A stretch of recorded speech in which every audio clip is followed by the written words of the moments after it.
Hello everyone.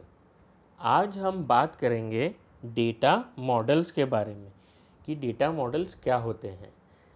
Basically ये topic है हमारा डेटाबेस मैनेजमेंट सिस्टम से, जिसके अंदर होते हैं मॉडल्स।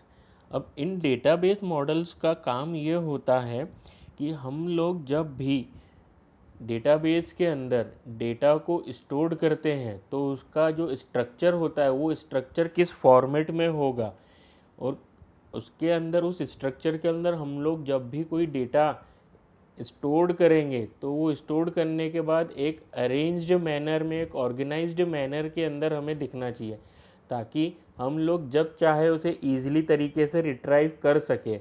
इसलिए हम लोग यूज़ करते हैं data model. Basically data models refer करते हैं हमारे स्ट्रक्चर्स को, हमारे डेटाबेस के स्ट्रक्चर्स को। जैसा कि मैंने अभी बताया कि हम लोग जो डेटा मॉडल्स रहते हैं वो डेटाबेस को डिस्क्राइब करने के लिए, डिफ़ाइन करने के लिए यूज़ करते हैं। उसके अंदर हम लोग जो डेटा स्टोर करते हैं, जिसे हम लोग डेटा ऑब्जेक्ट बोलते हैं, वो किस तरीके से अरेंज्ड रहेगा। साथ ही साथ डेटा मॉडल से हमें ये जानकारी भी मिलती है कि हम लोगों ने जो डेटा स्टोर करा है उनके बीच में क्या क्या रिलेशनशिप रहेगी, उनके बीच में कंस्ट्रेंट्स क्या क्या रहेंगे। जैसे कि हमें पता है डेटाबेस के अंदर जब भी हम लोग कोई डेटा स्टोर करते हैं तो वो जो डेटा स्टोर होता है वो होता है हमारा टेबुलर फॉर्म के अंदर। तो इन टेबुलर फॉर्म के अंदर जो टेबल्स बनते हैं हमारे, उनके बीच में क्या रिलेशंस होंगे, उनके बीच में कंस्ट्रेंट्स क्या क्या होंगे, ये सारी चीज़ें हमें पता चलती है डेटा मॉडल की हेल्प से। बेसिकली डेटाबेस सिस्टम के अंदर तीन टाइप के डेटा मॉडल्स होते हैं। एक होता है एंटिटी रिलेशनशिप मॉडल, जिसे हम लोग ईआर मॉडल भी बोलते हैं। दूसरा मॉडल होता है हायरार्चिकल मॉडल, और तीसरा मॉडल होता है हमारा नेटवर्क मॉडल। तो ये तीन मॉडल होते हैं डेटाबेस के। इसमें से जो मॉडल हम लोग यूज़ करते हैं, बेसिकली सबसे ज़्यादा यूज़ होने वाला मॉडल जो है वो है हमारा ईआर मॉडल, जिसे बोलते हैं हम लोग एंटिटी रिलेशनशिप मॉडल। तो आइए हम लोग स्टार्ट करते हैं हमारे डेटा मॉडल्स को इसी ईआर मॉडल से। तो अब हम लोग बात करते हैं हमारे ईआर मॉडल की कि ईआर मॉडल क्या होता है। तो जैसा कि मैंने आपको अभी बताया, that is the entity relationship model. As per the name, जैसा आप लोगों ने नेम में देखा कि एंटिटी का रिलेशनशिप, तो यही है हमारे ईआर मॉडल का बेस। कि हम लोग क्या करते हैं, जब भी डेटाबेस के अंदर डेटा को स्टोर करते हैं तो वो डेटा स्टोर्ड होता है in the form of an entity. जो भी रियल वर्ल्ड ऑब्जेक्ट्स होते हैं, उन रियल वर्ल्ड ऑब्जेक्ट्स को हम लोग एंटिटी के फॉर्म में ही डिवाइड करते हैं, और इन एंटिटीज़ के बीच में हम लोग आपस में रिलेशनशिप शो करते हैं। So that is the known as the entity relationship models, जिसे हम लोग बोलते हैं ईआर मॉडल। अब इसके अंदर कुछ टर्मिनोलॉजी भी होती है जो कि हमें समझना ज़रूरी है, जिसे हम लोग building blocks of ER model भी बोल सकते हैं, क्योंकि इन्हीं के बेसिस पे हमारा डायग्राम रेडी होता है। तो सबसे पहले बात करते हैं हम लोग हमारे सबसे बेसिक बिल्डिंग ब्लॉक की, या सबसे पहली टर्मिनोलॉजी की, वो है हमारी एंटिटी। एंटिटी का मतलब होता है द रियल वर्ल्ड ऑब्जेक्ट। जैसे कि फॉर एग्जांपल जो यूज़र खुद बना रहा है ईआर मॉडल, वो खुद भी एक एंटिटी है। कंप्यूटर जो वो यूज़ कर रहा है वो रियल वर्ल्ड ऑब्जेक्ट को भी एंटिटी बना सकता है। एक कोई बंदा अगर कोई पर्सन अगर किसी ऑर्गेनाइजेशन में काम कर रहा है तो वो ऑर्गेनाइजेशन और वो पर्सन दोनों ही एंटिटी का काम कर सकते हैं। यहाँ तक कि जो बुक हम लोग पढ़ते हैं वो बुक को भी हम लोग रियल वर्ल्ड ऑब्जेक्ट को एंटिटी ही बोलते हैं। नेक्स्ट है हमारा नेक्स्ट बिल्डिंग ब्लॉक है एंटिटी सेट। जैसा कि हमने अभी पढ़ा कि एंटिटी क्या होती है, जो भी रियल वर्ल्ड ऑब्जेक्ट्स होते हैं उन्हें हम लोग एंटिटी बोलते हैं। इन्हीं सिमिलर टाइप ऑफ एंटिटी के समूह को हम लोग एंटिटी सेट बोलते हैं। जब similar types of entity mean, suppose कीजिए कि हम लोगों ने एक एंटिटी सेट बनाया एम्प्लॉयज़, तो उस सेट के अंदर सिर्फ और सिर्फ एम्प्लॉय ही रहेंगे उस ऑर्गेनाइजेशन के। तो ये होता है एंटिटी सेट, जहाँ पे हम लोग सिमिलर टाइप ऑफ एंटिटी को एक आपस में कंबाइंड फॉर्म के अंदर रखते हैं, that is the entity set. Next building block है हमारा एट्रीब्यूट। एट्रीब्यूट मीन्स होता है प्रॉपर्टी, किसी भी चीज़ की प्रॉपर्टी, जिसे हम लोग कैरेक्टरिस्टिक्स भी बोल सकते हैं। So that is the attribute. इसका हम लोग एक एग्जांपल लेके समझे तो एट्रीब्यूट, सपोज कीजिए कि हमारे पास जो रियल वर्ल्ड ऑब्जेक्ट है वो ऑब्जेक्ट है हमारे पास एम्प्लॉय।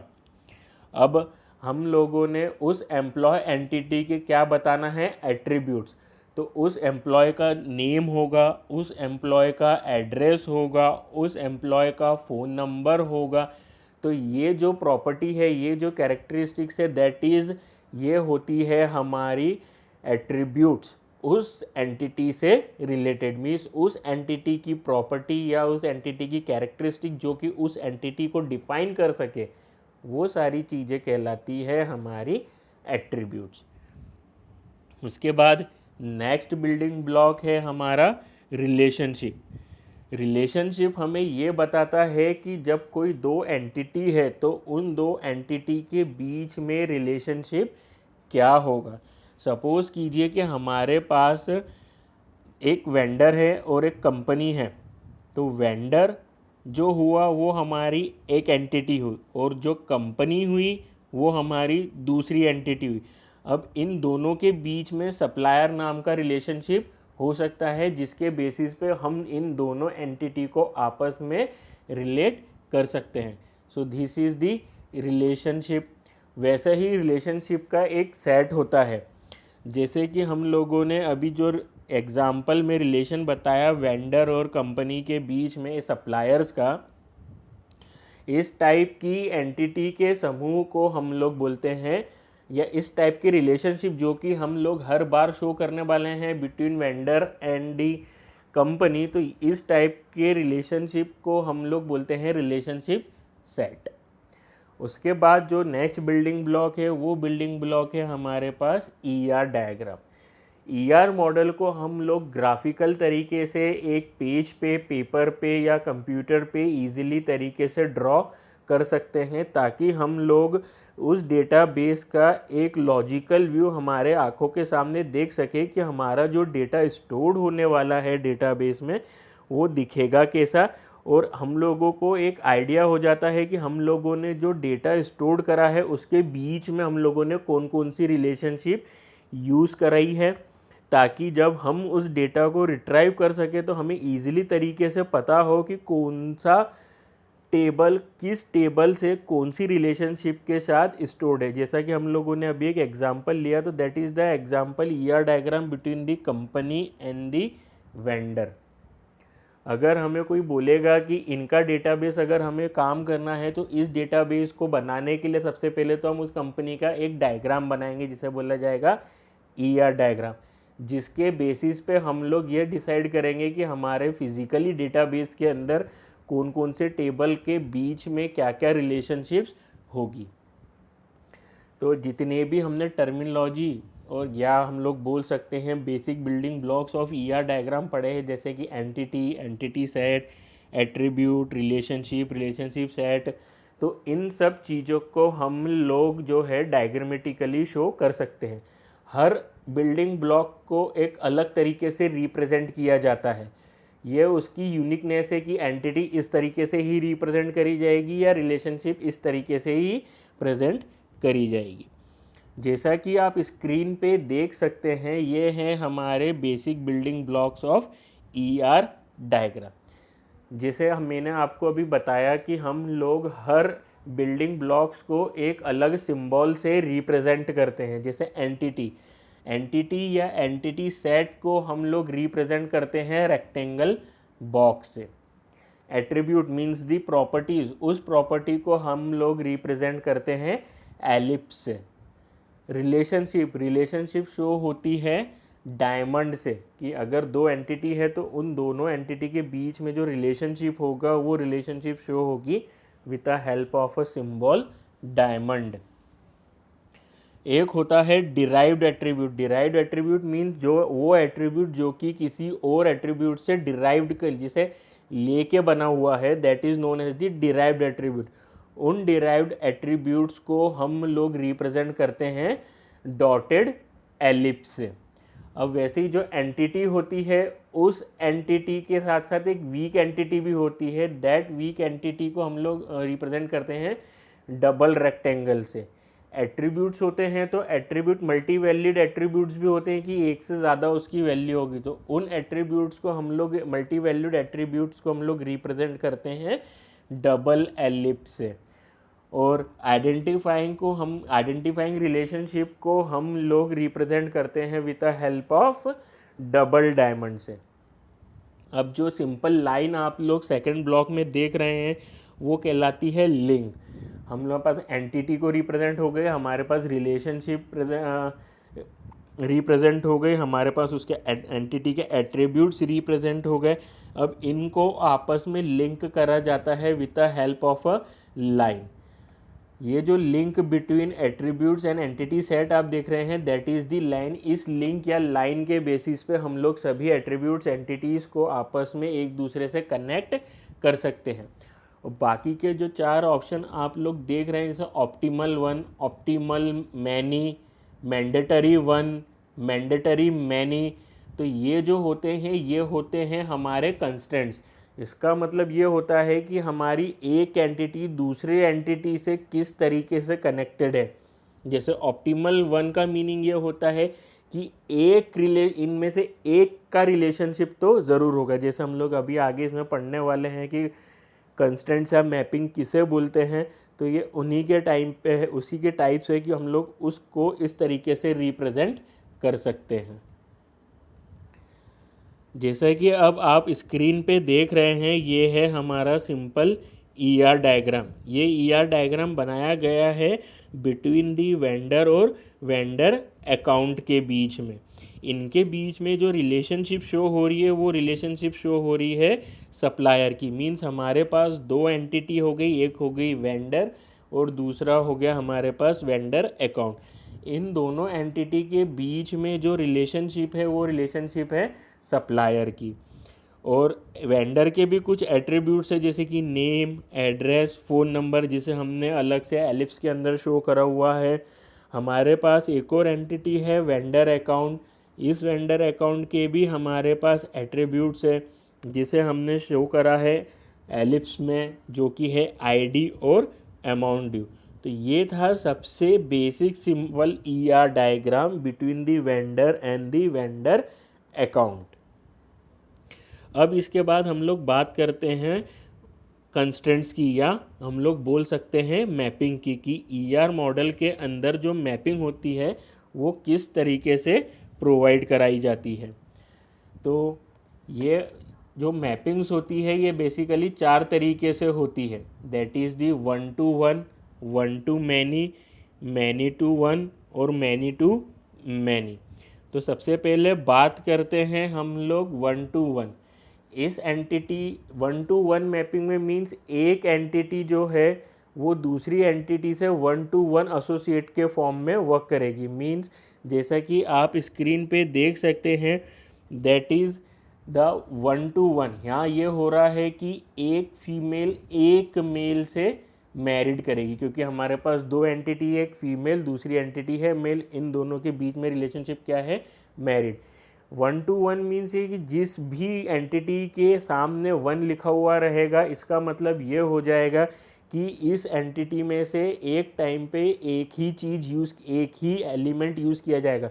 यहाँ पे एलिमेंट की बात हो रही है, यहाँ पे हमारे पास एंटिटी है फीमेल, तो इसका मतलब ये है कि हम लोग सिर्फ एक ही फीमेल का यूज़ कर सकते हैं, एक ही मेल के साथ रिलेशनशिप हो गई हमारी मैरिड।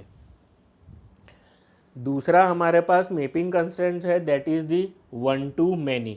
इट मीन्स हम लोग एक एंटिटी का किसी एक एलिमेंट को किसी दूसरी एंटिटी के बहुत सारे एलिमेंट्स के साथ रिलेशनशिप में जोड़ सकते हैं।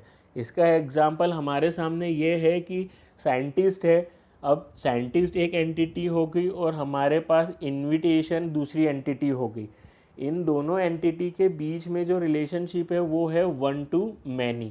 और रिलेशनशिप जो हो रही है वो हो रही है इन्वेंट्स।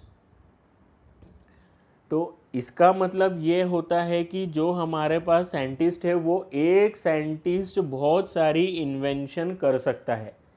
ऐसा ज़रूरी नहीं है कि एक साइंटिस्ट एक ही इन्वेंशन करेगा, एक साइंटिस्ट एक से ज़्यादा भी इन्वेंशन कर सकता है। इसलिए हम लोगों ने यहाँ पे जो रिलेशनशिप शो करी है वो रिलेशनशिप है हमारी वन टू मैनी की।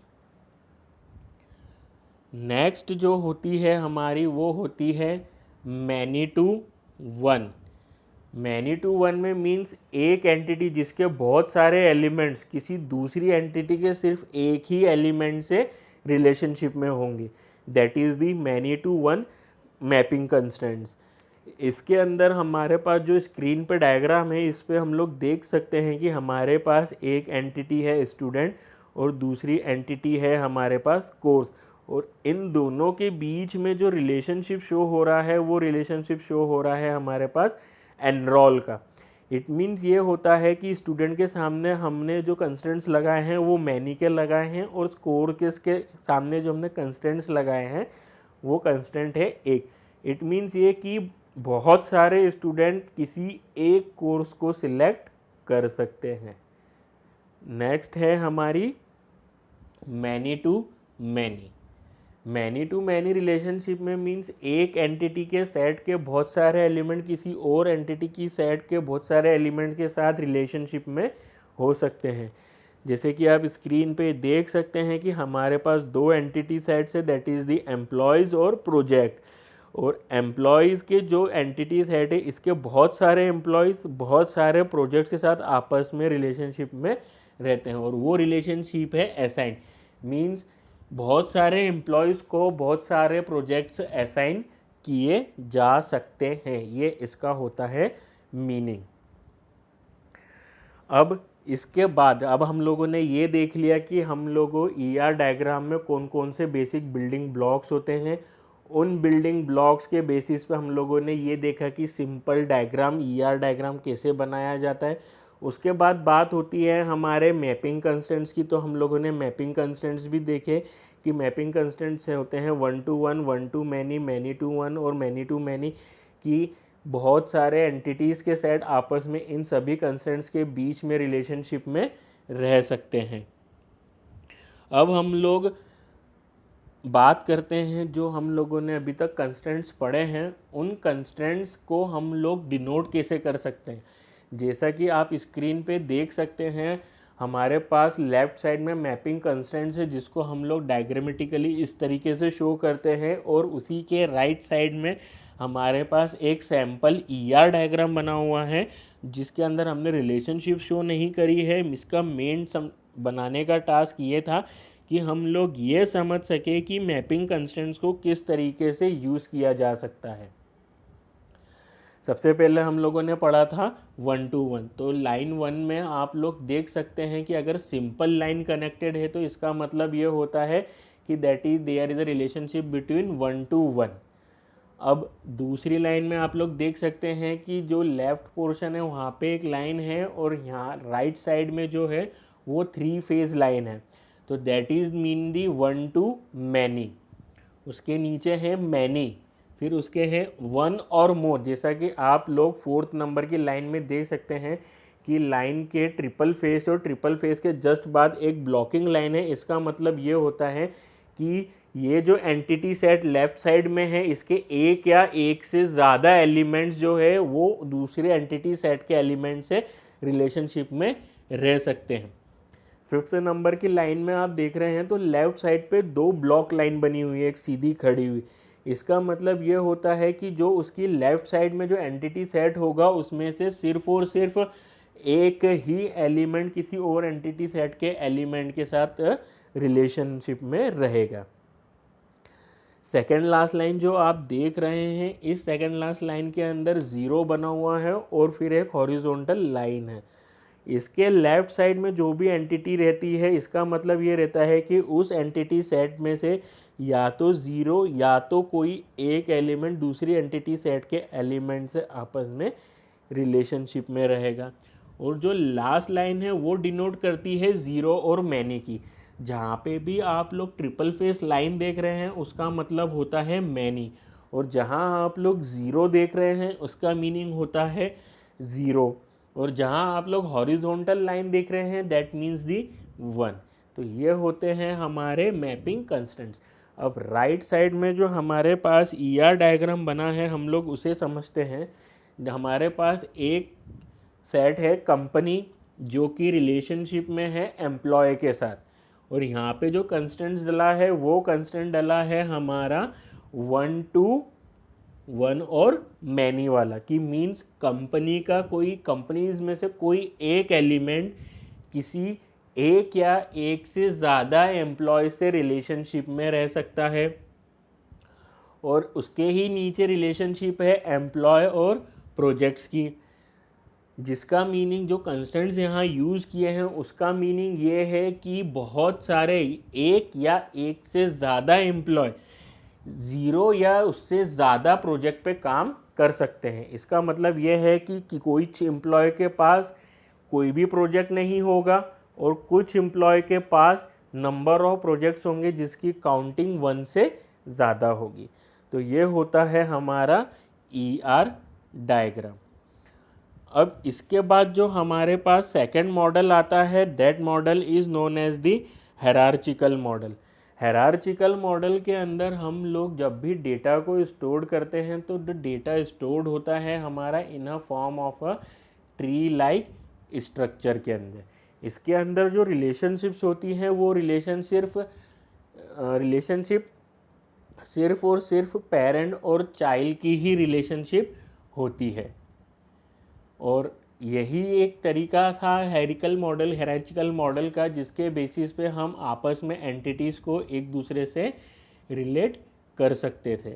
अब इस चीज़ को समझने के लिए हम लोग एक एग्जाम्पल लेते हैं एक इलेक्ट्रॉनिक प्रोडक्ट मैन्युफैक्चरिंग कंपनी का, जिसके बेसिस पे हम लोग ये इजीली तरीके से समझ सकते हैं कि हायरार्चिकल मॉडल किस तरीके से वर्क करता है।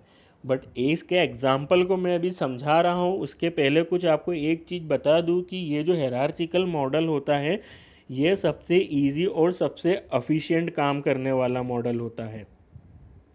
इसका एक डिसएडवांटेज भी होता है, इसकी कुछ लिमिटेशंस भी होती है। लिमिटेशंस ये होती हैं कि ये लेस फ्लेक्सिबल है, क्योंकि हम लोग हर बार पेरेंट और चाइल्ड के रिलेशनशिप के अंदर ही डेटा को स्टोर नहीं कर सकते हैं, और एक बार अगर हमने ट्री फॉर्मेट में स्ट्रक्चर डाल दिया तो इट मीन्स ये है कि हमें हर बार इसके स्ट्रक्चर को चेंज करने की ज़रूरत पड़ सकती है, जो कि इम्पॉसिबल हो सकता है कभी कभी। ये एक लिमिटेशन है।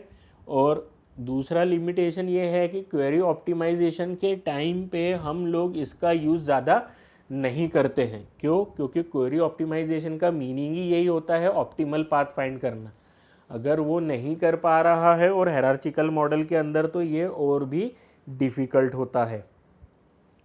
तो ये जो हायरार्चिकल मॉडल होता है इस मॉडल को आप लोग हमारी स्क्रीन पे देख सकते हैं। हम लोगों ने एग्जाम्पल लिया था एक इलेक्ट्रॉनिक प्रोडक्ट्स मैन्युफैक्चरिंग कंपनी का, जो कि बहुत सारे इलेक्ट्रॉनिक प्रोडक्ट्स को मैन्युफैक्चर करती है। तो इलेक्ट्रॉनिक प्रोडक्ट्स जो हो गए ये हमारा पेरेंट हो गया। अब जो प्रोडक्ट्स होंगे जैसे कि television, washing machine, mobile phone, ये जो हमारे प्रोडक्ट्स है ये कहलाएंगे हमारे चाइल्ड। अब टेलीविज़न भी बहुत सारे टाइप्स में आने लग गए हैं, एलईडी, प्लाज्मा, एलसीडी, सीआरटी। तो वो जो टेलीविज़न है अब वो पेरेंट नोड का काम करेगा, और उसके अंदर के जो टाइप्स है वो जो टाइप कहलाएंगे वो टाइप हमारे चाइल्ड नोड कहलाएंगे। वैसे ही वॉशिंग मशीन के भी टाइप्स होते हैं, वो types washing machine parent node का काम करेगा और उसके टाइप्स उसके चाइल्ड का काम करेंगे। वैसे ही मोबाइल फ़ोन में भी है कि 2G, 3G, 4G फ़ोन्स। तो मोबाइल फ़ोन उस टाइम पे पेरेंट प्रोसेस बनेगा, और जो उसके चाइल्ड है that is the 2G, 3G जो कि उसके टाइप है। तो ये होता है हमारा हायरार्चिकल मॉडल। अब इसके बाद हम लोग बात करते हैं हमारे तीसरे मॉडल की, that model is known as the network model. ये जो नेटवर्क मॉडल होता है इस नेटवर्क मॉडल को हम लोग यूज़ करते हैं एज अ ग्राफ। अभी तक हम लोगों ने हायरार्चिकल मॉडल के अंदर ट्री फॉर्म में डेटाबेस को स्टोर करवाया था। अब नेटवर्क मॉडल के अंदर हम लोग ग्राफ फॉर्म के अंदर स्टोर कराते हैं। ग्राफ फॉर्म में हम लोग यूज़ करते हैं नोड्स का, तो इट मीन्स यहाँ पे हम लोग हर एंटिटी को नोड्स के फॉर्म में ही रखेंगे। और ये जो नोड्स होते हैं, ये नोड्स आपस में एक दूसरे से मैनी टू मैनी रिलेशनशिप के अंदर अटैच्ड होते हैं। जैसा कि आप इस स्क्रीन पे डायग्राम में देख सकते हैं, ये है हमारे नोड्स ABCDE, जो कि हमारी कहलाती है एंटिटीज़। और यही नोड्स को हम लोग आपस में कनेक्ट कर सकते हैं with a many to many relationships. तो ये होता है हमारे नेटवर्क मॉडल। तो ये पूरी समरी थी हमारे डेटा मॉडल्स की, जिसके अंदर 3 टाइप के डेटा मॉडल्स हमने देखे। एक तो है हमारा ER मॉडल, दूसरा हायरार्चिकल मॉडल, एंड तीसरा है हमारा network model. Thank you everyone.